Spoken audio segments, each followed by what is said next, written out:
সকাল সকাল ঘুম থেকে উঠেই প্রতিদিনের মতো আজকেও আমি চলে গেলাম বারান্দায়। আর আমাদের এই জায়গাটা হচ্ছে দুইটা বারান্দার মাঝখানে। তো এই তো দেখতেই পাচ্ছেন আমাদের এই জায়গাটায় কতগুলো গাছ লাগানো আছে। আর সেই গাছে আমাদের করলাও ধরেছে। আমি আপনাদের এই যে ধরে ধরে দেখাচ্ছি, কারণ হচ্ছে এই গাছের পাতার ভিতরে করলাগুলো একদমই মিশে গিয়েছে।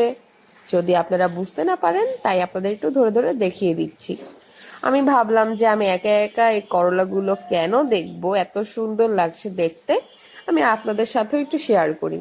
তাই সুন্দর করে ভিডিওটা করে নিলাম। এই যে দেখতেই পাচ্ছেন গাইস, প্রায় 4-5টা করলা বড় হয়েছে। আর কিছু ছোট করলাও আছে, ওগুলো বড় হচ্ছে, ওগুলো এখনো। তো আমি এই তো সবগুলো করলা একটু ধরে ধরে দেখিয়ে দিচ্ছিলাম।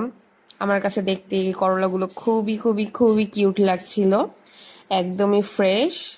আর এত সুন্দর সূর্যের আলো পড়েছিল, দেখতে অনেক বেশি সুন্দর লাগছিল। তো আপনাদের কেমন লেগেছে গাইস, একটু কমেন্ট করে জানান তো।